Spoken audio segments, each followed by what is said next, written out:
দর্শক শুভেচ্ছা, সবাইকে আমন্ত্রণ 24 ঘন্টায় প্রেজেন্টেড বাই হাতিল, যমুনা টেলিভিশনের রবি থেকে বৃহস্পতিবার স্টুডিও থেকে সরাসরি সম্প্রচারিত অনুষ্ঠানে আপনাদের সঙ্গে আছেন মাহফুজ নিশা। আপনারা জানেন দিনব্যাপী নানা অস্থিরতা, উত্তেজনা, টেনশনের ভিতর দিয়ে আরেকটা দিন কাটলো এবং খুব ছোট ছোট ঘটনা কিভাবে বড় রূপ নিচ্ছে, সন্ত্রাসের দিকে যাচ্ছে, সহিংসতার দিকে যাচ্ছে, সরকার সেটা মোকাবেলার চেষ্টা করছে, রাজনৈতিক দলগুলো সেখানে নানাভাবে ভূমিকা রাখার চেষ্টা করছে, কিন্তু তারপরেও কোথাও যেন একটা কিছু কাজ করছে না। ফলে সেসব নিয়ে আমরা কথা বলতে চাই, আলোচনা শিরোনাম নির্ধারণ করেছি দেশে আসলে হচ্ছে কি সেটা আমরা বিশ্লেষণ করতে চাই। আলোচনার জন্য আমাদের সঙ্গে আছেন বাংলাদেশ জাতীয়তাবাদী দল বিএনপির তথ্য বিষয়ক সম্পাদক জনাব আজিজুল বারী হেলাল। হেলাল ভাই স্বাগত আপনাকে। আছেন প্রধান উপদেষ্টার উপপ্রেস সচিব সাংবাদিক জনাব আজাদ মজুমদার। আজাদ ভাই আপনাকেও স্বাগত। এবং আছেন জাতীয় নাগরিক কমিটির কেন্দ্রীয় কমিটির সদস্য মুতাসিম বিল্লাহ। মুতাসিম বিল্লাহ আপনাকেও স্বাগত। আমি একটু হেলাল ভাই আপনাকে দিয়ে শুরু করি। ধরেন আজকের দিনটা আমার গত কয়েকদিন ধরে ছোট ছোট অস্থিরতা, একটা বিশ্ববিদ্যালয়ের সঙ্গে একটা পলিটেকনিক ইনস্টিটিউটের গন্ডগোল, এরকম ছোট ছোট অটোরিকশা চালকদের আন্দোলন, এই ঘটনাগুলো কন্টিনিউয়াসলি ঘটছে। এটার একটা ব্যাখ্যা সরকারের পক্ষ থেকে আমরা বিভিন্ন সময় শুনছি যে দীর্ঘ একটা সময় মানুষ তার যে দাবি দেওয়া সেটা আদায়ের প্ল্যাটফর্ম বা সাহসই পায়নি, ফলে সবাই এখন দাবি জানাচ্ছে, সেটি একটা কারণ। কিন্তু ধরেন আজকে সকালের ঘটনায় যদি বলি যে টিএসসিতে অনেক বাস জড়ো হলো, মানিকগঞ্জ থেকে আসছে, কুষ্টিয়া থেকে আসছে, তারপরে আমাদের আইন শৃঙ্খলা বাহিনী, গোয়েন্দা সংস্থা তারা নড়ে চড়ে বসলো তাদের উদ্দেশ্যে এবং অনেককে এরই মধ্যে গ্রেপ্তারও করা হয়েছে। মাহবুল আলম একটু আগে গ্রেপ্তার হয়েছেন। প্রশ্ন হচ্ছে ধরেন মানিকগঞ্জ থেকে যখন এক্সট্রা 7টা বাস যাচ্ছে, বাস মালিক সমিতিতে এখন আর আওয়ামী লীগের নিয়ন্ত্রণে থাকার কথা না, ধারণা করি আমরা। ফলে সেখানে এতগুলা বাসের লোক কোথায় যাচ্ছে সেটা আমাদের গোয়েন্দা সংস্থাগুলো তখন জানলেই তো এটা এত বড় হয় না। ফলে পুরো প্রশাসন যন্ত্র, বিশেষ করে গোয়েন্দা সংস্থা, আইন শৃঙ্খলা বাহিনী, তারা কি খুব আন্তরিকতার সঙ্গে সরকারের সঙ্গে কাজ করছে? ধন্যবাদ। আপনার এই প্রশ্নের অনেক রকম উত্তর হতে পারে, কিন্তু প্রথম বক্তব্য হলো যে বর্তমান সরকার একটি অন্তর্বর্তীকালীন সরকার। এটাকে আপনি যদি কেয়ারটেকার বলেন তাও ভুল হবে না, যে নামেই ডাকুন না কেন। এই সরকারের কাছে দাবি দেওয়ার যে দাবি দেওয়াগুলোকে এখন হচ্ছে, এগুলো আমার কাছে নিরর্থক মনে হয়। কারণ অন্তর্বর্তীকালীন সরকার একটি বিশেষ সরকার, সেই বিশেষ সময়ে সেই সরকারটা দেশ পরিচালনা করে এবং দেশকে যেহেতু দীর্ঘদিন দেশ নির্বাচিত নেতৃবৃন্দের ব্যতীত একটি দেশ অনির্বাচিতদের দ্বারা, অর্থাৎ ভুয়া নির্বাচনের দ্বারা যা নির্বাচিত হয়েছিল, একটা মাফিয়া সরকার ছিল, তাদের থেকে অভ্যুত্থানের ফলে মুক্ত হওয়ার ফলে একটা অন্তর্বর্তীকালীন সরকার। এই সরকার শুরুতেই আমি দেখলাম এদের এই সরকারের কাছে বিভিন্ন রকম দাবি দেওয়া, এগুলো আমার কাছে নিরর্থক মনে হয়। কিন্তু আরেকটা ইম্পর্টেন্ট জিনিস হলো যে এই সরকারকেও বুঝতে হবে যে কতটুকু দায়িত্ব তার বহন করা উচিত, কতটুকু দায়িত্ব, কি দায়িত্ব তার পালন করা উচিত। এখন যেমন আমরা আমাদের দেশে আমরা বলছি না কখনোই যে আমাদের যে গণ অভ্যুত্থান হয়েছে শুধুমাত্র মানুষের ভোটের অধিকার ফিরিয়ে দেওয়ার জন্য, তাও কিন্তু আমরা বলছি না, তারেক রহমান আমরা সেটাও বলছি না। কিন্তু আপনার এই যে নির্বাচনের মুখোমুখি যে সংস্কার নামক আরেকটি বস্তু দাঁড় করিয়ে দেওয়া, দুটোকে দ্বিপদী দাঁড় করিয়ে দেওয়া, এটাও কিন্তু একটা মারাত্মক এবং ভয়ানক পরিস্থিতির সৃষ্টি করছে। কে দাঁড় করাচ্ছে এটা? আমি সরকারের বিভিন্ন বক্তব্যে আমার কাছে মনে হচ্ছে যে সংস্কার আগে না নির্বাচন আগে, এই যে বাইনারি একটা প্রবলেম তৈরি করা হচ্ছে। যেমন আপনার কোভিডের সময় এরকম হয়েছিল যে জীবন আগে না জীবিকা আগে, এইগুলো এইসব বাইনারি কনফিউশনের থেকে অনেক সমস্যা হতে হয়। কারণ দুটোই প্রয়োজন, সংস্কার যেমন প্রয়োজন, নির্বাচনটাও কম গুরুত্বপূর্ণ না। কারণ কি, মানুষ দীর্ঘদিন ভোটের থেকে বঞ্চিত ছিল। এখন আপনি যেটা বললেন যারা এইগুলো করছে, এর পিছনে যদি ষড়যন্ত্র থাকে তাহলে সেই ষড়যন্ত্র তো সরকার দেখলাম বিভিন্নভাবে এই ষড়যন্ত্রকে লালন করেছে, আমার কাছে যেটা মনে হয়। কারণ প্রশাসনে বিভিন্নভাবে এই মাফিয়াদেরকে কিন্তু জায়গা করে দেওয়া হয়েছে, প্রশাসনের বিভিন্ন জায়গায়, এমনকি উপদেষ্টাদের মধ্যেও অনেকেই এই ফ্যাসিবাদের সাথে সম্পর্কিত ছিল। সুতরাং মানে আমি বলতে চাই, যে শস্য দিয়ে আপনি ভূত তাড়াবেন, সেই শস্যের মধ্যে যদি ভূত থাকে তাহলেও কিন্তু আপনি অযথা আর একদিকে ফিঙ্গার পয়েন্টিং করে কোনো লাভ হবে না।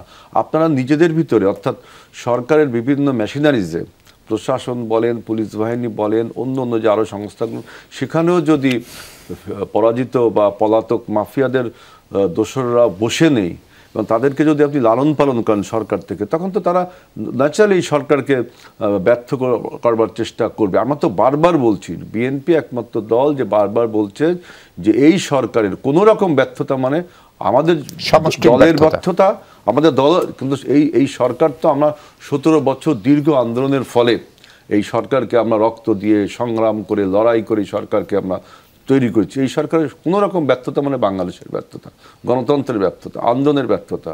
সুতরাং আমরা সরকারকে বারবার বলছি যে দেশের মানুষ যেটা চায়, মানুষের যে প্রত্যাশা, যে right to vote and right to choose the leader by voting and to establish a democracy, এইটা আপনার প্রধান দায়িত্ব। একে মুখোমুখি চ্যালেঞ্জ করবার জন্য অন্য কোনো যদি কিছু নিয়ে আসেন, সংস্কারের যে কথাটা বলেন, দেখেন এই সংস্কার প্রস্তাব কিন্তু বিএনপি প্রথমেই দিয়েছে, আমরা 31 দফা দিয়েছি। আর এখন যে সমস্যাগুলো হচ্ছে, এটা সরকার, আমি মনে করি যে ক্রিয়াশীল যে রাজনৈতিক দলগুলো আছে তাদের সাথে মানে আপনার রিপিটেডলি ডায়ালগ করতে হবে সবাইকে নিয়ে।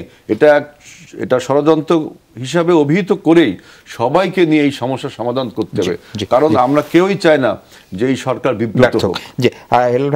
আজাদ মজুমদার, আপনারা আজকেও যে প্রেস কনফারেন্স করেছেন সেখানেও আপনারা এগুলো নিয়ে সবাইকে ধৈর্য ধরার আহ্বান জানিয়েছেন। আমরা জানি যে কোনো ঘটনা ঘটলেই সরকার কাঠগড়ায় দাঁড়ায়, ফলে আজিজুল বারী হেলালও যা বললেন তাতে সরকারের ভিতরে মনে হচ্ছে সঠিক লোক নির্ণয়, উপদেষ্টা বা প্রশাসনে আগের সরকারের হেলাল ভাইয়ের বাসায় ফ্যাসিবাদের দোষের অনেকে থেকে গেছেন। মানে এটা সরকারের এক ধরনের অদূরদর্শিতা বলি বা প্রশাসনিক দুর্বলতা বলি, সেটা ইঙ্গিত করছেন। আপনিও সেটা মনে করেন কিনা? আমি সাথে একটা উদাহরণ দিই, ধরেন এই অটোরিকশা চালকরা কিন্তু মেন রাস্তায় ঢুকলো আসলে জুলাই আগস্ট আন্দোলনের ভিতরে, তার আগে তারা ভেতরের রাস্তায় ছিল। তাহলে আদালতের কাছে আপনারা যেহেতু গেলেনই রাষ্ট্রপক্ষ থেকে, সেটা পরে কেন গেলেন? অথবা কেন আবার 1 মাস সময় চাইলেন? কেন জিনিসটাকে আগে যে অবস্থায় ছিল সেভাবেই করলেন না? ফলে কোথাও কোথাও একটু সুশাসন বা অদূরদর্শিতার অভাব হচ্ছে কিনা? ধন্যবাদ। প্রথমত, আপনি একটু আগে আপনার প্রশ্নের মধ্যেই ছিল, প্রথম প্রশ্নটা আপনি করেছিলেন বেসিক্যালি বাস মালিক সমিতি নিয়ে। জি, বাস মালিক সমিতি তো সরকারের না। বাস মালিক সমিতি আগে একটা রাজনৈতিক দল নিয়ন্ত্রণ করতো, এখন কারা নিয়ন্ত্রণ করে সেটা আপনি অনুমান করে নিতে পারেন, বা এর মধ্যে কেউ আছে কিনা। তো তাদের জানা উচিত ছিল, পাশাপাশি সরকারেরও জানা উচিত ছিল যে এ ধরনের একটা আলামত আছে। সরকারের তো নিজস্ব কোনো রাজনৈতিক দল নেই, এটি একটা দল নিরপেক্ষ সরকার। যে রাজনৈতিক দলগুলো এই মুহূর্তে ক্রিয়াশীল আছে তাদের সবার সমর্থন নিয়ে সরকারের দেশ পরিচালনা করার কথা, এবং সেইটাই চেষ্টা করা হচ্ছে। তো সরকার প্রতিনিয়ত এই রাজনৈতিক দলগুলোর কাছে সমর্থন চাইছে, ক্ষেত্রবিশেষে সমর্থন পাচ্ছেও। ক্ষেত্রবিশেষ কেন, আমি বলবো বেশিরভাগ ক্ষেত্রেই সমর্থন পাচ্ছে। আর যদি কিছু কিছু ক্ষেত্রে সরকারের দুর্বলতা থাকে, সেটা থাকতেই পারে, সে সরকার কোনো স্বতঃসিদ্ধ বিষয় নয়, সেখানে দুর্বলতা থাকতে পারে। সরকারের যে মেশিনারিজগুলো আছে সেগুলো সবসময় সমানভাবে ফাংশনিং নাও হতে পারে।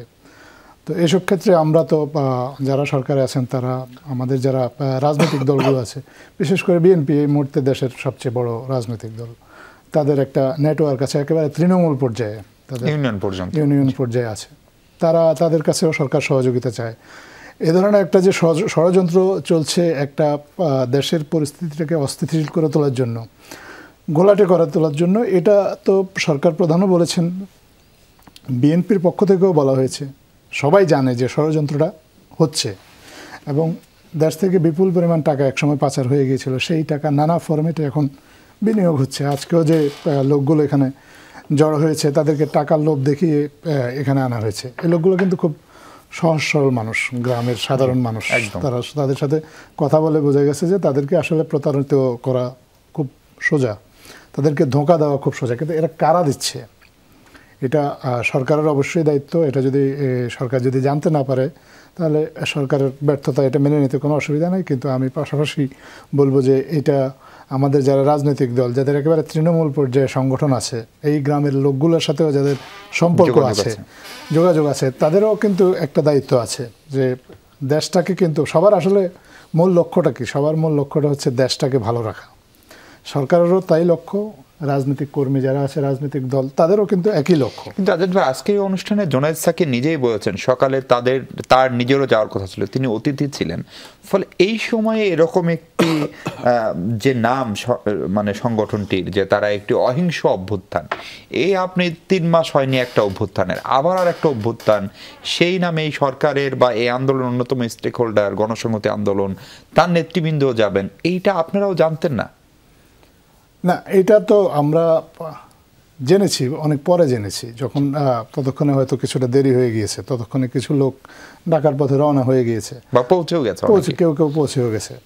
একেবারে যদি না জানতো তাহলে তো তাদের পরিকল্পনা সফল হতো। শেষ পর্যন্ত তো তাদের পরিকল্পনাটা সফল হয়নি। সে যেভাবেই হোক এই ধরনের এই একটা ষড়যন্ত্রমূলক একটা আচরণ বলেন বা ষড়যন্ত্রমূলক কিছু কার্যকলাপ, এগুলো ঠেকানো গেছে। সাকিব ভাই কেন এখানে প্রধান অতিথি হিসেবে যেতে চেয়েছিলেন এটা উনি ভালো বলতে পারবেন। এই বিষয়ে আসলে আমার পক্ষে ব্যাখ্যা দেওয়া সম্ভব না। ওনার হয়তো নিশ্চয়ই কোনো যুক্তি আছে, বা ওনাকে কেউ ভুল বুঝিয়েছে কিনা এটা উনি ভালো বলতে পারবেন। এটা এ নিয়ে আমার কোনো আসলে বক্তব্য নেই।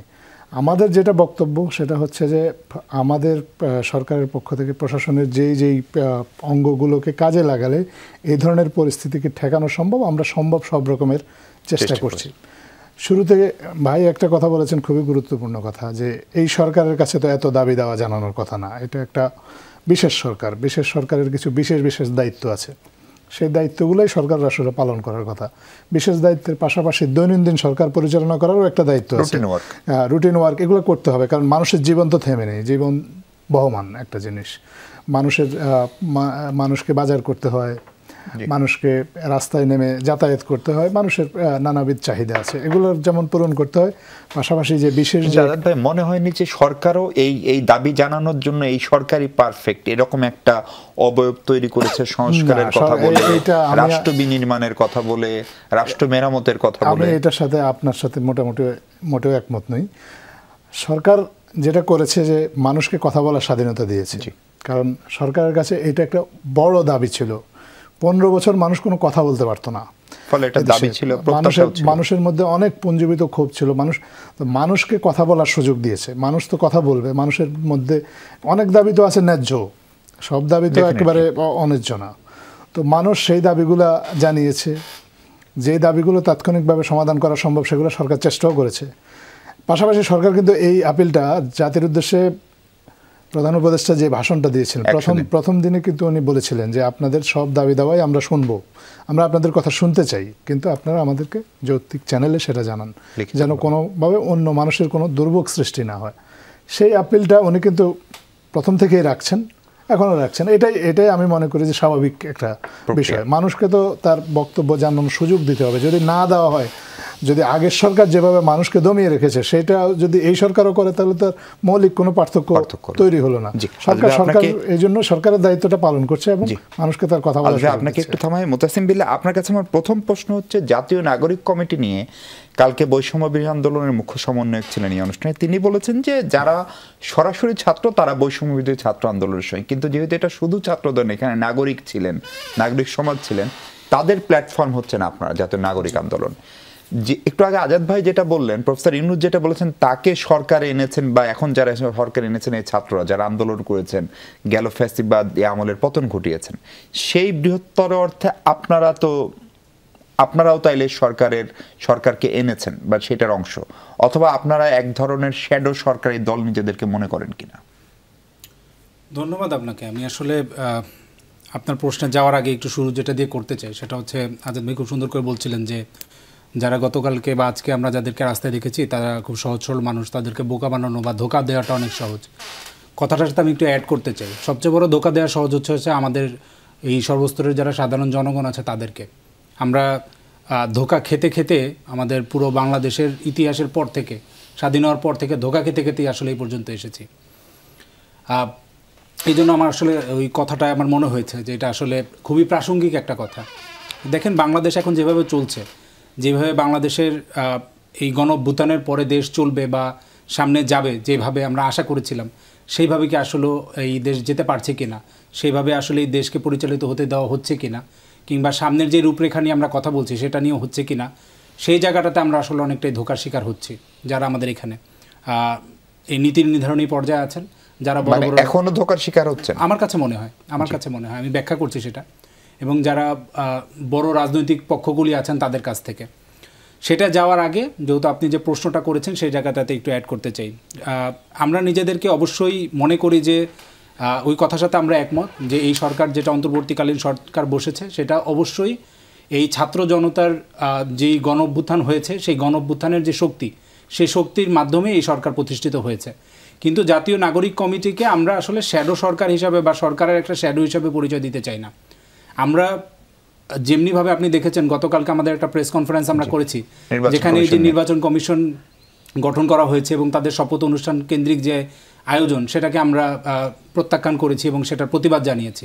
তো সেই জায়গা থেকে আসলে আমরা নিজেদেরকে যে জায়গাটাতে বলতে চাই সেটার জায়গাটা হচ্ছে যে বিগত বিশেষ করে গত 15 বছরে, এটা বাংলাদেশে এর আগে 15 বছর আগে হয়েছে, জনতার পক্ষ থেকে আসলে তেমন কোনো গেট কিপিংয়ের ব্যবস্থা ছিল না। একটা সরকার যখন কোনো সিদ্ধান্ত নেয়, একটা সরকার যখন যেটা করতে চায়, সেই জায়গাটাতে রাজনৈতিক পক্ষ যারা রাজনৈতিক দল আছে তাদের একটা অংশগ্রহণ থাকে, কিন্তু জনতার জায়গা থেকে, নাগরিকদের জায়গা থেকে যে একটা গেট কিপিংয়ের জায়গা থাকে, সেই জায়গাটাতে একটা বড় ধরনের ভ্যাকুয়াম বাংলাদেশের স্বাধীনতার পর থেকেই ছিল। আমরা সেই জায়গাটাতে কাজ করার জন্য এই জাতীয় নাগরিক কমিটি গঠন করা হয়েছে। আমরা অবশ্যই সরকারকে সহযোগিতা করতে চাই। শুধু সরকার কেন, আমরা কিন্তু বিগত কয়েক মাসে আমরা যে কয়েকদিন ধরেই কাজ করছি, আমরা বিএনপি সহ অন্যান্য বড় যে রাজনৈতিক দলগুলি আছে সকল রাজনৈতিক দলের সাথে আমরা সাক্ষাৎ করেছি, কথা বলেছি। আমরা আসলে এই যে বাংলাদেশ যে আগামী নির্বাচনের যে প্রক্রিয়াটাতে যাবে সেই জায়গাটাতে তাদেরকেও সহযোগিতা করতে চাই। তো একটা জায়গা হচ্ছে সহযোগিতার, আরেকটা জায়গা হচ্ছে যখন আমরা দেখব যে এই গণ অভ্যুত্থানের সরকার, এই গণ অভ্যুত্থানের যে চেতনা সেটা থেকে যখন তারা ডিরেইল হয়ে যাচ্ছে, তখন আমাদেরকে আসলে এই সরকারের প্রতিপক্ষও ঠিক বলবো না, কিন্তু ওই আয়নাটা তাদের সামনে দাঁড় করাতেই হবে। আপনারা কি রাজনৈতিক দল হিসেবে নিবন্ধন চাইবেন জানুয়ারিতে? সেটা নিয়ে আমাদের অলরেডি অনেক আলোচনাই হচ্ছে। আপনারা বৈষম্য বিরোধী আন্দোলন এবং নাগরিক কমিটির কাছ থেকেও শুনেছেন যে এই এখন যে নতুন রাজনৈতিক বন্দোবস্তের কথা আমরা বলছি, সেখানে একটা বড় দাবি বা একটা বড় আকাঙ্ক্ষার জায়গা হচ্ছে জনগণের, সেটা হচ্ছে একটা রাজনৈতিক শক্তি এই জনতার পক্ষ থেকে দরকার। সেই রাজনৈতিক শক্তির রূপরেখা কি হবে, সেই রাজনৈতিক শক্তিটা দেখতে কেমন হবে সেটা সময় বলে দিবে। বাট আমরা আশা করছি যে হয়তো এই সামনের সময়ে 1-2 মাসের মধ্যে, জানুয়ারির মধ্যে হয়তো একটা ভালো রূপরেখা আমরা জাতির সামনে উপস্থাপন করতে পারবো। যারা সমালোচনা করেন তারা কেউ কেউ বলেন যে ধরনের একটি বিশ্বাসিত সরকার, আগে ধরেন আমরা তত্ত্বাবধায়ক সরকার দেখেছি বা 2007-08 আমরা একটু দীর্ঘমেয়াদী সেনা সমর্থিত তত্ত্বাবধায়ক সরকার, সেই সময়গুলো আসলেই এমনকি খোদ আওয়ামী লীগও যখন ভালো ইলেকশন করতে পারেনি বা করেনি 14-18, তখনও দেখেছি এই ধরনের নতুন কিছু দল তৈরি হয় যাদেরকে কেউ কেউ সমালোচনা কিংস পার্টি বলেন। আপনারা কি তাহলে সেরকম একটা কিংস পার্টি বা স্টেট ব্যাকড পলিটিক্যাল পার্টি হতে যাচ্ছেন? না, দেখেন বিষয়টা খুব সহজ। সরকারে যখন এই গণ অভ্যুত্থানের সরকার আমরা বলছি, আমরা গণ অভ্যুত্থানের সরকার যে শক্তিটা আছে সেই চেতনাকে লালন করি। সুতরাং গণ অভ্যুত্থানের যে সরকার, সেই সরকারের সাথে আমাদের একটা অ্যালাইনমেন্ট থাকবেই। সেটাকে আপনি কিংস পার্টি হিসেবে নামান্তর করতে চান আর যেটাই করতে চান, এই অ্যালাইনমেন্টটা আমরা অস্বীকার করতে পারবো না। কিংস পার্টি শব্দটা নিয়ে আমার পার্সোনালি একটু রিজার্ভেশন আছে, যেটাকে কেন আমরা নেগেটিভলি ইউজ করি কেন। বাংলাদেশের আজাদ ভাইও বলছিলেন যে বাংলাদেশের এখন সবচেয়ে বড় রাজনৈতিক দল এই মুহূর্তে বিএনপি। তো বিএনপি কি যখন ক্ষমতায় ছিল সেই ক্ষমতার আদলেই কি বিএনপি তৈরি হয়েছে না? সেটাকে আমরা নেগেটিভ হিসাবে কেন দেখতে যাব? একটা সরকার যখন ক্ষমতায় থাকে সেই সরকারের কাছে জনগণের আকাঙ্ক্ষার ব্যাপারটা সবচেয়ে পরিষ্কারভাবেই থাকে। সেখান থেকে অবশ্যই একটা রাজনৈতিক পক্ষ তৈরি হতেই পারে। জি জি, হেলাল ভাই আপনাকে একটা প্রশ্ন রেখে বিরতিতে যেতে চাই। এই যে ধরেন হেলাল ভাই 3টা কলেজ, মাহবুবুর রহমান মোল্লা, কবি নজরুল সোহরাওয়ার্দী কলেজ, যে গন্ডগোলটা মূলত একজন শিক্ষার্থীর সাবেক শিক্ষার্থীর হাসপাতালে মৃত্যুকে কেন্দ্র করে, এবং সেটাকে তারা দাবি করলো এটা চিকিৎসা অবহেলা হয়েছে সেখান থেকে, ফলে তারপরে আজকে এই গন্ডগোলটা যে পর্যায়ে গেল, আমরা জানি এই 3টি কলেজে ছাত্র সংগঠন হিসেবে আপনি নিজে ছাত্রদলের জনপ্রিয় নেতা ছিলেন, ছাত্রদল বিশাল সংগঠন, আপনার সংগঠন আছে, এই সমঝোতাটা ছাত্রদল উদ্যোগ নিলে করতে পারতো কিনা, অথবা সমন্বয়করাও উদ্যোগ নিলে করতে পারতো কিনা, এই দুটোই তো এখন বড় শক্তি। অথবা ধরলাম ছাত্র শিবির বা বাম দলগুলা, যে ঐক্যটা আপনাদের 5 আগস্ট পর্যন্ত ছিল সেই ঐক্যটার খানিকটা ঘাটতি হেলাল ভাই দেখা দিচ্ছে কিনা, এবং এর সুযোগ অন্য কোনো পক্ষ, বিশেষ করে পরাজিত পক্ষ নিতে পারে কিনা, সেই প্রশ্ন রেখে বিরতিতে যাচ্ছি। দর্শক আমাদের সঙ্গে থাকবেন নিশ্চয়ই।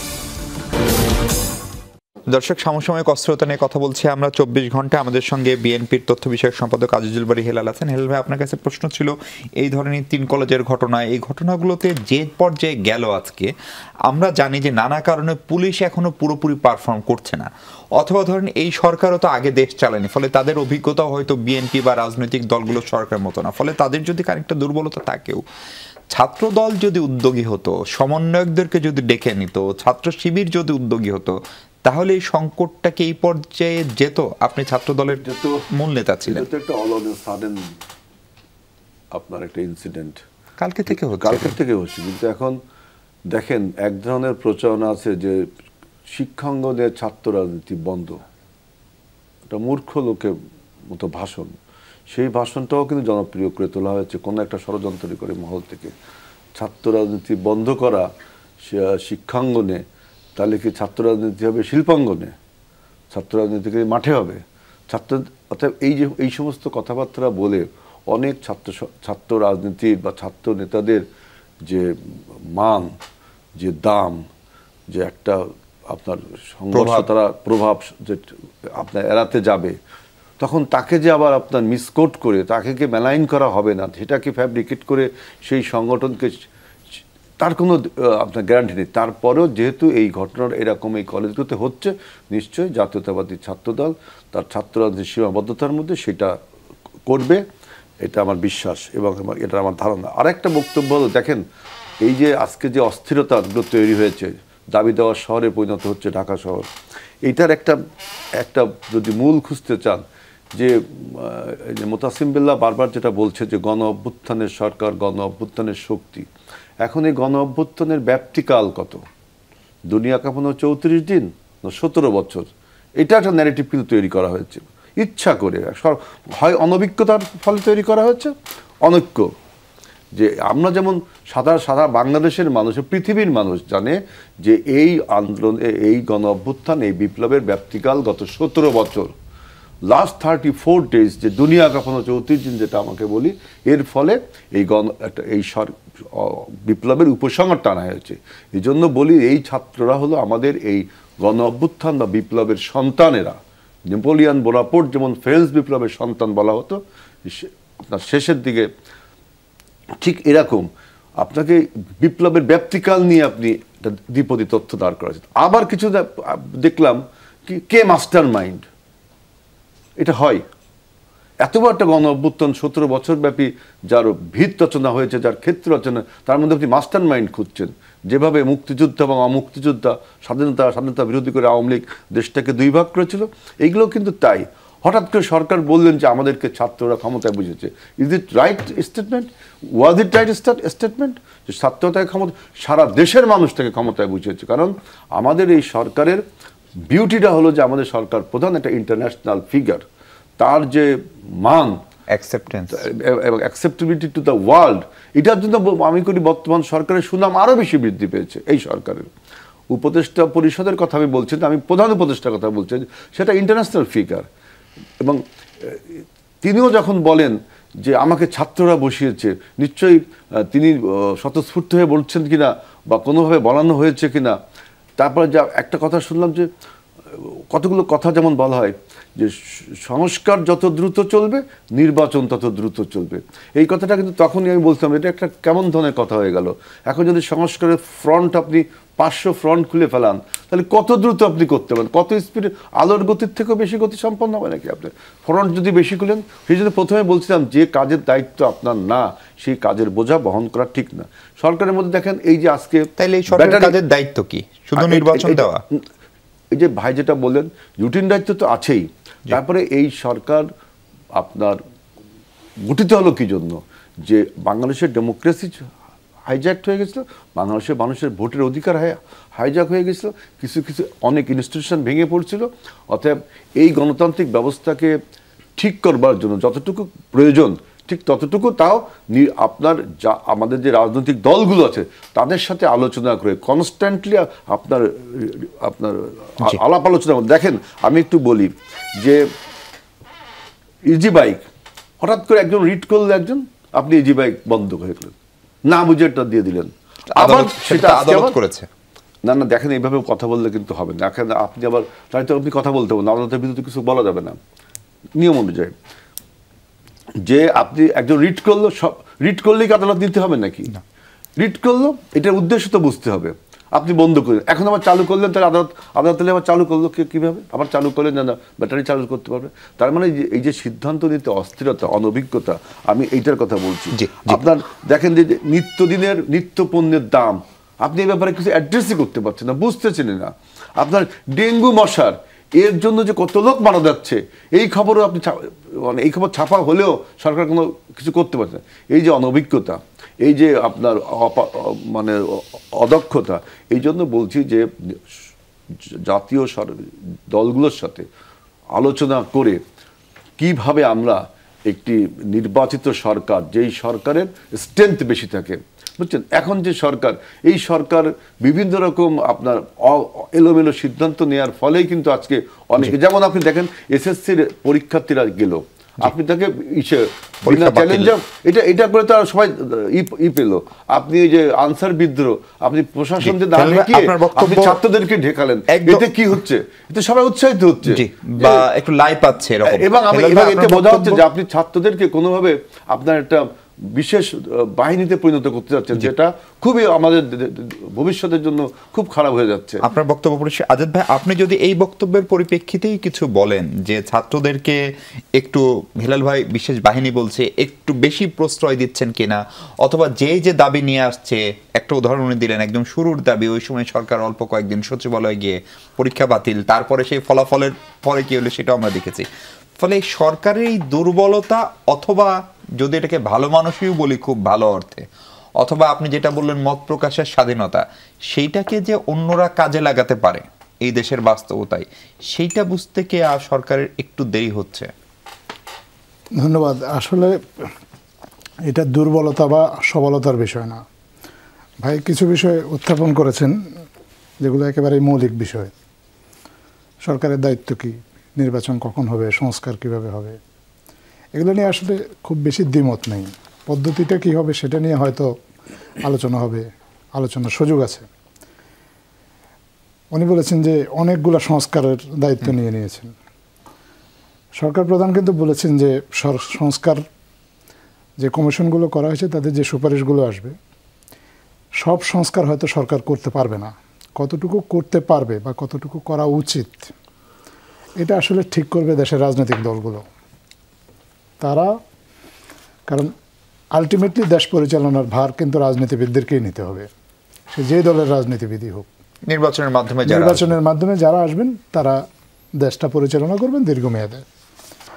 তো তারাই ঠিক করবেন দেশটা পরিচালনার জন্য রাজনীতিতে গুণগত পরিবর্তন আনতে গেলে কি কি সংস্কার প্রয়োজন। এখন যেটা হচ্ছে, সরকার কিন্তু, আপনি দেখেন সংস্কার একটা দীর্ঘ প্রক্রিয়া, এ বিষয়ে কোনো সন্দেহ নেই। তো এই দীর্ঘ প্রক্রিয়ার শুরুটা হয়েছে কয়েকটা কমিশন গঠনের মধ্যে দিয়ে। সেখানে এই কমিশন প্রস্তাবগুলো গ্রহণ করছে, প্রস্তাবগুলোর একটা সারাংশ তৈরি করছে, সেটা নিয়ে ওনাদের কাছেই আবার আসবেন। ওই সারাংশ থেকে ওনারাই ঠিক করে দেবেন। আমি ওনারা বলতে উনি ব্যক্তি, রাজনৈতিক দলগুলো সবাই ঠিক করে দেবেন যে আপনাদের পক্ষে বা এই মুহূর্তে আমাদের দেশে যে বাস্তবতা তাতে কতটুকু সম্ভব। এটা সম্ভব করার জন্য যে যৌক্তিক সময়ের কথা বলা হচ্ছে, সেই যৌক্তিক সময় কতটুকু সেটাও ওনারাই সাজেস্ট করবেন, তারপর সরকার সেটা বাস্তবায়ন করবে। এটা হচ্ছে একটা স্বাভাবিক বিষয়। এই স্বাভাবিক বিষয়ের কিন্তু কোনো ব্যত্যয় এখনও ঘটেনি। যেই প্ল্যানটা শুরু থেকে উপস্থাপন করা হয়েছিল সেই প্ল্যান অনুযায়ী এখন পর্যন্ত কাজ হচ্ছে, এখানে কিন্তু কোনো বিচ্যুতি ঘটেনি। যেটা আনএক্সপেক্টেড যে প্রবলেমগুলো তৈরি হয়েছে সেগুলোর সাথে কিন্তু এগুলোর কোনো সম্পর্ক নেই। আনএক্সপেক্টেড প্রবলেম হচ্ছে দাবি দেওয়ার মাত্রা হঠাৎ করে অনেক বেশি বেড়ে গিয়েছে। কেউ দাবি আদায় করতে গিয়ে অহেতুক রাস্তায় নেমে এসেছেন, যে দাবিটা কথা বলে সমাধান করা যেত। আমি একটা উদাহরণই দিই, এই যে 3টা কলেজ আজকে যে মারামারি হলো, একজন ছাত্রের ভুল চিকিৎসায় মৃত্যু হয়েছে, এটা অভিযোগ। ভুল চিকিৎসা মৃত্যু বাংলাদেশের নতুন কোনো অভিযোগ না, এর আগে এ ধরনের অভিযোগ অনেকবার এসেছে। তো যখন এর আগে এ ধরনের অভিযোগ এসেছে, প্রশাসন কিন্তু পাত্তা দেয়নি, মানুষের কথাটা শুনতে চায়নি, উড়িয়ে দিয়েছে। তারা যেটা ভালো মনে করেছে সেটাই তারা ঠিক সিদ্ধান্ত নিয়েছে। এখন কিন্তু সরকার সেটা করছে না। সরকার সেটা না করে যে কোনো এ ধরনের কোনো যদি সিরিয়াস কোনো প্রবলেম তৈরি হয়, সরকার কিন্তু শোনার চেষ্টা করছে বলেই কিন্তু আপনি বলতে পারছেন যে এটা কি সরকারের দুর্বলতা নাকি উদারতা। এখন ভুল চিকিৎসার বিষয়টা নিয়ে যদি একটা কলেজ ভাঙচুর না করে এইভাবে বহুপাক্ষিক সংঘর্ষে না জড়িয়ে এটা যদি উপযুক্ত কর্তৃপক্ষের কাছে উপস্থাপন করা হতো, তাহলে এই ভুল চিকিৎসার তো একটা প্রতিকার পাওয়া যাইতেও পারত। তো সেটা না করে যারা ভুল চিকিৎসার কথা বলে আপনার সংঘর্ষে জড়িয়ে যাচ্ছেন, একটা কলেজ ভাঙচুর করছেন, আপনার যদি দাবিটা কিন্তু মহৎ, আপনি একজনের ভুল চিকিৎসা নিশ্চিত করতে চান, হ্যাঁ, সুচিকিৎসা নিশ্চিত করতে চান, করতে গিয়ে আপনি আরো অসংখ্য জনকে আহত করছেন, তাহলে তার চিকিৎসা কে করবে, তাই না? তো এই জন্য বলছি যে সরকারের দিক থেকে উদ্দেশ্যটা বা উদারতা বলেন বা মহত্ব বলেন, এগুলো বা আন্তরিকতা, এগুলোর কোনো ঘাটতি নেই। কিন্তু যারা সরকারকে সহযোগিতা করবেন বা করার কথা, বা সরকারের সাথে যারা বৈরী আচরণ করছে, তাদেরকে আসলে ঠিক করতে হবে তারা কিভাবে করবেন, কি চান। যারা সরকারকে যাদের সহযোগিতা করার কথা, তাদেরকেও ঠিক করতে হবে সরকারের জন্য আসলে তারা কি কাজটা নির্ধারণ করে দেবেন, কিভাবে তাদেরকে সহযোগিতা করবেন। আর যারা সরকারের সাথে অকারণে বৈরিতা করছে, তাদেরকে কিভাবে মোকাবেলা করবেন। সরকার কিন্তু এটা কিন্তু জনসমর্থিত সরকার। আমাদের যদিও এটা তত্ত্বাবধায়ক সরকার, বিশেষ সরকার, 111-এর সরকারকে আপনারা সবাই বলেন সেনা সমর্থিত সরকার। বর্তমান তত্ত্বাবধায়ক সরকার যেটা বা অন্তর্বর্তীকালীন সরকার, এটা হচ্ছে জনসমর্থিত সরকার। 111-এর সময় 2টা বছর ইমার্জেন্সি ছিল, মানুষের কোনো কথা বলার অধিকার ছিল না। আর এখন মানুষের কথা বলার অধিকার এত বেশি হয়েছে, এত বেশি কথা বলছেন যে মানে আপনাকেই বা আপনাদেরকেই থামাতে হচ্ছে তাদেরকে।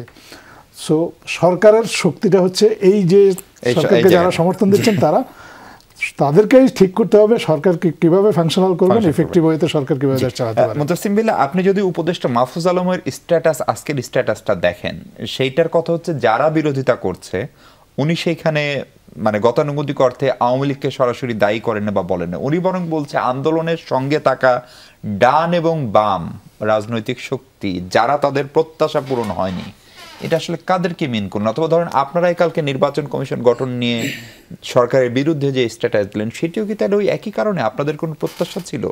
আপনারা আপনাদের পক্ষ থেকে কাউকে উপদেষ্টা পরিষদে রাখতে চেয়েছিলেন বা অন্য কোনো সরকারি কাজে?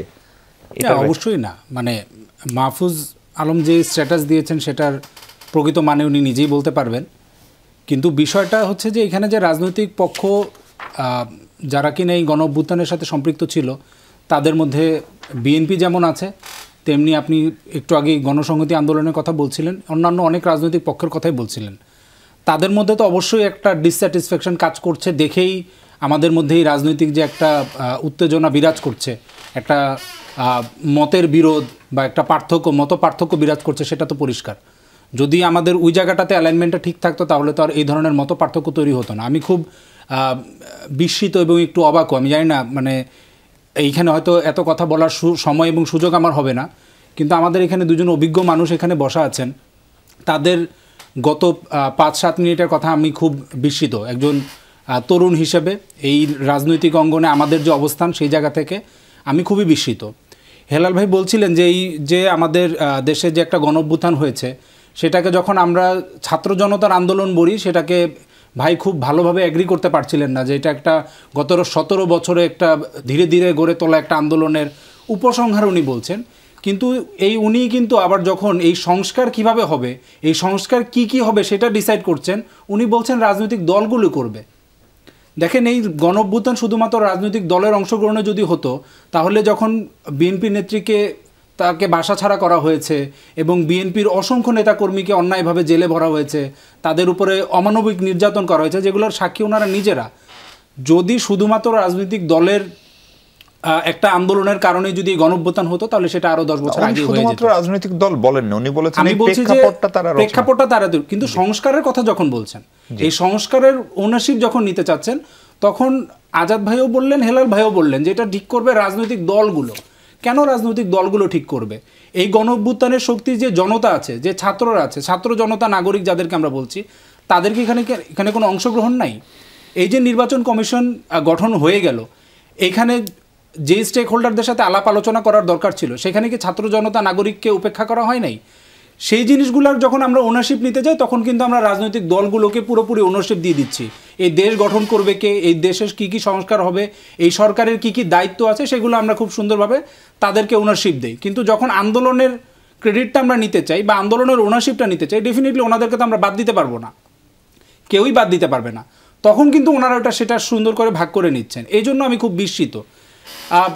আপনি শেষ করেন 30 সেকেন্ডের মধ্যে। জি, খুব ডিফিকাল্ট এই সময়ের মধ্যে এইগুলো কথা বলা, কারণ ওনাদের জায়গা থেকে আমরা আসলে আমাদের এই আরো অনেক ইনক্লুসিভ কথা আশা করি, যে যখন সংস্কারের কথা হবে। বলতে আমার থেকে একটু বলতে দাও, ভালো হবে। আমি সংক্ষেপে শেষ করে দিচ্ছি। না বলো ভাই, যে এটা নিয়ে কিছু বলেন। এই আমরা ওনাদের কাছ থেকে আরো ওনাদের মতো যারা অগ্রজ আছেন, যারা এই রাজনৈতিক ফিল্ডে অনেক বছর ধরে আছেন, অনেক পর খাওয়া ওনারা নেতা কর্মী, তাদের কাছ থেকে আমরা অবশ্যই আরো অনেক রাজনৈতিক ইনক্লুসিভ মানে আমরা করি। আমি জাস্ট এই যে এখন যে একটা অবস্থা চলছে সেটা নিয়ে সংক্ষেপে একটু বলে দিই। আমি শুরুতে বলছিলাম ধোঁকার কথা। সেই ধোঁকাটা কোথায় হয়েছে? এই যে দেশের যে এত বড় একটা ছাত্র জনতার এত বড় একটা অংশ, সেই অংশকে যখন আমরা এই সংস্কারের কাজে তাদেরকে অংশগ্রহণ করাতে পারছি না, এইটা অবশ্যই একটা ধোঁকার মধ্যেই পড়ে। আমরা একটা নির্বাচন কমিশন গঠনের জন্য একটা সংস্কার কমিশন করলাম। সেই সংস্কার কমিশনের ডিসেম্বরের মধ্যে প্রতিবেদন দেওয়ার কথা, সেটা দেওয়ার আগেই আমরা তড়িঘড়ি করে রাজনৈতিক একটা নির্বাচন কমিশন গঠন করে ফেলতেছি। একটা নির্বাচন কমিশন গঠন করে সেটা শপথ অনুষ্ঠান হচ্ছে, যেটা কিনা এই ফ্যাসিবাদী সরকারের যে নির্বাচনী আইন ছিল সেটার আলোকেই। সংক্ষেপে যেটা দিয়ে শেষ করব সেটা হচ্ছে, দেখেন এই সরকারের অধিকাংশ মানুষই ডেভেলপমেন্ট সেক্টর থেকে আসছে। ডেভেলপমেন্ট সেক্টরে খুব সুন্দর একটা প্রচলন আছে, সেটা হচ্ছে একটা মিড টার্ম ইভ্যালুয়েশন হয়। এই সরকারের দরকার এখন মিড টার্ম ইভ্যালুয়েশন করা, যে সরকারের যারা উপদেষ্টারা আছেন তাদের পারফরমেন্স কীরকম হচ্ছে। যদি আপনার পারফরমেন্স আপনি মনে করেন যে আপনি এই দেশের এই গণ অভ্যুত্থানের সরকার যেভাবে গঠন করা হয়েছে, যে চেতনা নিয়ে গঠন করা হয়েছে, আপনি যদি সেটাতে সমুন্নত রাখতে না পারেন, আমার কাছে মনে হয় যে দেশে অসংখ্য মানুষ আছে যারা কিনা এই গণ অভ্যুত্থানের চেতনাকে সামনে নিয়ে যেতে কাজ করতে চায়, তাদেরকে সরে যেতে বলেন। জি, আমরা একটা বিরতি চাই, বিরতির পর হেলাল ভাই আপনার কাছে ফিরবো এই প্রসঙ্গে। দর্শক একটু পরে আমাদের সঙ্গে থাকেন। দর্শক স্বাগত আরেকবার। আমরা কথা বলছি আজকের প্রসঙ্গে, আমাদের সঙ্গে মুতাসিম বিল্লাহ আছে। মুতাসিম বিল্লাহ, শেষ সময় যদি বলি আগামী দিনগুলো আমাদের কেমন যাবে এবং প্রায়োরিটি কি হওয়া উচিত এই সার্বিক পরিস্থিতি বিবেচনায়, আপনি 2 মিনিটের মধ্যে বলবেন। আগামী দিনে আমাদের কাছে মনে হয় সবচেয়ে বড় প্রায়োরিটি বাংলাদেশে এই মুহূর্তে সেটা দুইটা জিনিস। একটা হচ্ছে দেশের যে সামগ্রিক সাংবিধানিক এবং সিস্টেমের মধ্যে যে রিফরমেশনগুলো দরকার, সেই রিফর্মের জায়গাটাতে, এবং আরেকটা হচ্ছে পলিটিক্যাল জায়গাটাতে আমাদের যে ট্রাস্টের অভাব। আমরা যে বিএনপি একটা কথা বললে বিশ্বাস করতে পারি না, বিএনপি যে আবার অন্য একটা রাজনৈতিক দল কথা বললে বিশ্বাস করতে পারে না, সেই জায়গাটাতে রাজনৈতিক পক্ষগুলোকে একটা উদ্যোগ নিতে হবে যেন তারা এই বিশ্বাসের যে কালচারটা আছে সেই কালচারটা থেকে প্রতিস্থাপন করতে পারে। কালচার কখনো ছিল বিশ্বাসের? রাজনৈতিক কখনোই ছিল না, কখনো ছিল না। দেখেই তো বাংলাদেশে আমরা কয়েকটা গণ অভ্যুত্থান দেখলাম।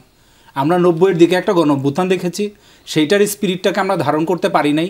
আমরা এখন আবার 24-এ একটা গণ অভ্যুত্থান দেখলাম।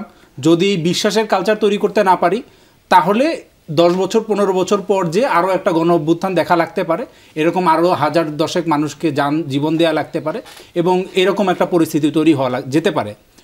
আমি একটু আসলে প্রথমে হেলাল ভাই যেটা বলছিলেন সেই জায়গাটাতে আমি একটু অ্যাড করতে চাই, যে আসলে এই সরকার, এই অন্তর্বর্তীকালীন সরকার সংস্কারগুলো কোন জায়গাটাতে করবে।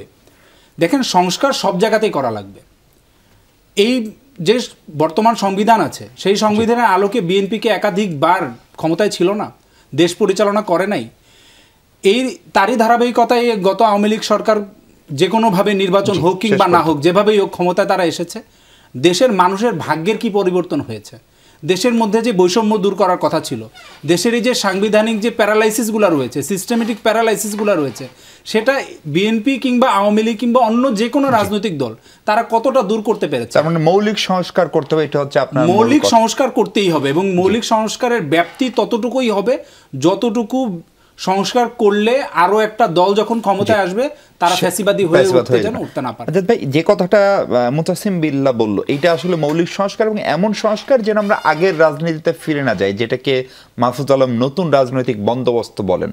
এইটার আসলে স্বরূপটা কি, সেটা কি জাতিকে এবং রাজনৈতিক দলগুলোকে বোঝাতে আপনারা ব্যর্থ হচ্ছেন, অথবা এটা কোনো রূপরেখা আছে আপনাদের? না, সফলতা ব্যর্থতার তো সময় এখনো আসেনি। সরকার দায়িত্ব নিয়েছে মাত্র 3 মাস, সরকার কাজ করছে। আর রাজনৈতিক বন্দোবস্ত যেটা, সেই বন্দোবস্তর কথাও এর মধ্যে সরকারের উপদেষ্টা বা সরকার আর অন্যান্য যারা আছেন তারা সবাই ব্যাখ্যা করেছেন। মূল বন্দোবস্তটা হচ্ছে মানুষ যাকে চাইবে, মানুষ ভোট দিয়ে যাকে প্রতিনিধি হিসেবে নির্বাচন করবে, সে মানুষের ইচ্ছা অনুযায়ী মানুষ দেশ পরিচালনা করবে, মানুষকে তার অধিকার ফিরিয়ে দেবে, মানুষের কাছে সে তার জবাবদিহিতা থাকবে এবং তার অন্যের মতের প্রতি সহিষ্ণুতা থাকবে, মানুষের প্রতি অন্যায় অবিচার করবে না।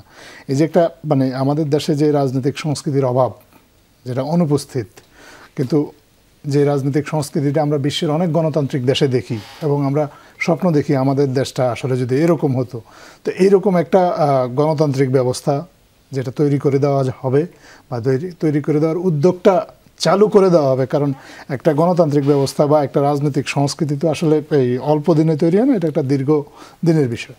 এরকম একটা সংস্কৃতি যদি রাজনৈতিকভাবে তৈরি করে দেওয়া যায়, তাহলে রাজনীতিবিদরা সেই সংস্কৃতিটা বজায় রাখবেন এবং মানুষকে তার অধিকার ফিরিয়ে দেবেন, মানুষের ইচ্ছায় মানুষের দেশ পরিচালনা করবেন এবং মানুষের কাছে তাদের প্রতিনিয়ত জবাবদিহিতা থাকবে। জি হেলাল ভাই, আপনার কাছে একটা খুব সরল প্রশ্ন। ধরেন প্রফেসর ইউনূসের সরকার হয়তো আপনাদের যেটা প্রত্যাশিত সময় তার চেয়ে একটু বেশি সময় যদি থাকেন অথবা একটু বেশি সংস্কার যদি করেন, তাতে তো বিএনপির কোনো ক্ষতি হওয়ার সুযোগ নাই। কারণ আপনি যে ফরম্যাটে নির্বাচন দেন, বিএনপি ক্ষমতায় আসার কথা এবং সেটাই আসবে। তাহলে আপনারা এই সরকারকে সহযোগিতা করছেন, তাহলে সংস্কার এবং নির্বাচন নিয়ে যে একটা ডিভাইডেশন মনে হচ্ছে, যেই বা যারাই তৈরি করুক, সেই সুযোগটা কেন দিচ্ছেন আপনারা? সেই সুযোগটা সরকারে দিচ্ছে। এই যে দীর্ঘসূত্রিতা, তার ফলে যে সিনড্রোমগুলো দেখা যাচ্ছে, প্রতি বিপ্লবের সিনড্রোম, এতক্ষণ যা আলোচনাগুলো বা এতক্ষণ যা হলো, এইসব প্রতি বিপ্লবের সিনড্রোম, এইগুলো অভিজ্ঞতা থেকে আমরা এই জন্য বলছিলাম যে আপনার যে দায়িত্ব, সে দায়িত্বের ভিতর থাকেন। এখন একটা বক্তব্য যে দেখেন, উপদেষ্টা মাহফুজ আলম যে বক্তব্য দিয়েছেন আজকে প্রথম আলোয় আমি দেখলাম অনলাইন ভার্সনে, যে বিপ্লবী শক্তি এবং তার ভিতরে আবার ডান বাম, তারা নাকি এই সমস্ত সিনড্রোমের সাথে দায়ী। এটা কি আমাদের এই বিপ্লবী শক্তিকে অনৈক্য করার একটা অপচেষ্টাই হবে? এই কথাটা কি তার তো এক্সপ্যান্স করা উচিত। এই কথাটা বলি তো বিপ্লবী শক্তিগুলোকে সে ডিভাইড করে ফেলবে, এই কথাটা তো বলা ঠিক না তো। এবং বিপ্লবী শক্তিরা কখনো প্রতি বিপ্লবের জন্য আবার মরিয়া হয়ে ওঠে না। আপনার এই কথাটাই। তারপর দেখেন মোতাসিম বিল্লাহ যেটা বলল যে ছাত্র জনতা, আমরা কত গর্বের সাথে বলি ছাত্র এবং জনতা এই বিপ্লবটা করেছে। আমি তার ব্যাপ্তিকাল বলছি 17 বছর, শেষ 34 দিনকে আপনি হাইলাইট করতেই পারেন। আমি এই জন্য বললাম যে উপসংহার টেনেছে। এখন বলছে যে রাজনৈতিক দলগুলোর সাথে আলোচনা, কেন ছাত্রদের সাথে না? তারা তো ছাত্রদেরকে একটা রাজনৈতিক দল খুলতে হবে, তাই না? কারণ পলিটিক্যাল সায়েন্সে আপনার সরকারের বা রাষ্ট্রের ধারণাতে রাজনৈতিক দল অপরিহার্য, এটা তো ঠিক। আপনি নাগরিক বলেন, সিভিল সোসাইটি বলেন, you have to have political parties, এটা হলো রাষ্ট্র যে আপনার সংজ্ঞা। সুতরাং আপনি একটা রাজনৈতিক দল গঠন করুন, তখন আপনি এটা বলতে পারছেন জনতার একটি রাজনৈতিক দল গঠন করুন। আমি বারবার বলছি, দেখেন 1/11-এ বাংলাদেশের এই যে 17 বছর যে ফ্যাসিবাদ চেপে বসে, এর একমাত্র কারণ 1/11-এর এই মতলববাজি সরকার। সেই মতলববাজি সরকার কিন্তু এই সংস্কার এবং নির্বাচনকে মুখোমুখি দাঁড় করিয়ে দিয়েছিল, তারপরে 2 বছরের একটা টাইম দিয়েছিল এবং তার ফলে কি হয়েছিল, একটি 17 বছরের মাফিয়া আমরা উপহার পেয়েছি। সেই অভিজ্ঞতাকে বলছি। আপনি ভয়টা পাচ্ছেন। আমরা অনেক ধন্যবাদ আজিজুল বারী হেলাল, অনেক ধন্যবাদ আজাদ মজুমদার, মুনতাসিম বিল্লাহ, আপনাকেও ধন্যবাদ। এই ছিল আজকের আলোচনা। দর্শক ভালো থাকবেন সবাই, নিরাপদে থাকুন সবাই, ভালো থাকুক বাংলাদেশ। শেষ করছি, ধন্যবাদ।